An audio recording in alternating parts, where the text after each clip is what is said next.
दुनिया भी पूरी तरह से कोरोना के खौफ से उभरी भी नहीं है। कई देशों में कोरोना के कोहराम की छाप आज तक मौजूद है।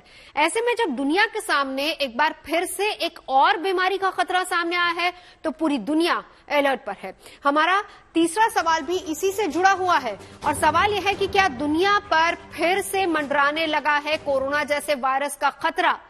चीन ने तो साफ कर दिया है कि इन बीमारियों का वास्ता किसी विषैले वायरस से नहीं है, लेकिन इसके बाद भी सभी देश अलर्ट मोड पर हैं और इसके बारे में ज्यादा जानकारी दे रहे हैं health expert doctor Sameer Bhati. Seasonal surge भी हो सकता है कि जैसे सर्दियों के अंदर आमतौर पे हमारा कॉमन कोल्ड, फ्लू और रेस्पिरेटरी वायरस बढ़ जाते हैं।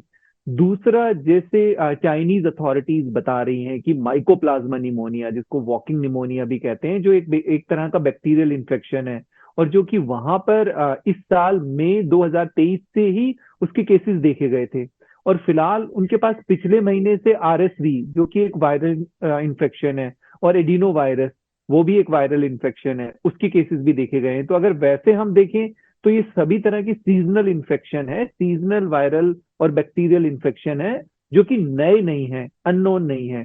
और हो सकता है उनकी जो सर्ज है, जो वहां पर केसेस बढ़े हैं, उसमें कुछ अभी जो सर्कुलेटिंग वेरिएंट है कोविड का, जो कि अभी भी कोविड के भी केसेस कुछ हम देखते हैं, कुछ केसेस उसके भी हो सकते हैं। तो ये मल्टीपल पैथोजेंस हैं, पर उनमें कोई नई तरह के ऐसे लक्षण का या कोई नई तरह की कोई क्लिनिकल प्रेजेंटेशन नहीं आई है, इसीलिए डब्ल्यूएचओ ने और डिटेल में डेटा मांगा है। चीन में रहस्यमय बीमारी से जैसे हालात बन रहे हैं, उस पर डब्ल्यूएचओ की नजर भी बनी हुई है।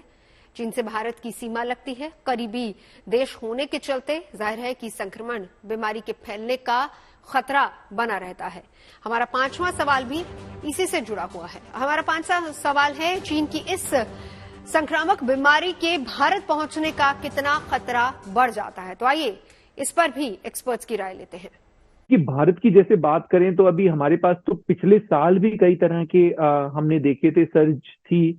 इसके अलावा भारत में अगर कोविड को लेकर भी देखें तो इम्यूनाइजेशन भी काफी हो गया था लोगों का, और इसके अलावा नेचुरल इम्यूनिटी भी लोगों के अंदर आ गई थी। तो एक तो कोविड को लेके जिस तरह से हाइब्रिड इम्यूनिटी, इसके अलावा भी पिछले साल भी देखें हम तो कई तरह के वायरस, जैसा मैंने आरएसवी की बात की, एडिनो वायरस की बात की, इससे भी काफी पॉपुलेशन एक्सपोज हुई है और नेचुरल इम्यूनिटी भी बनी है। तो मैं समझता हूं जहां तक भारत में अभी इस तरह की कोई हम ये कहें कि पैनिक होने वाली बात नहीं है। और जैसा कि कोविड के बाद हमारा जो सर्विलेंस सिस्टम है, हमारा जो पब्लिक हेल्थ सिस्टम है, वो और भी पहले से रोबस्ट हो गया है।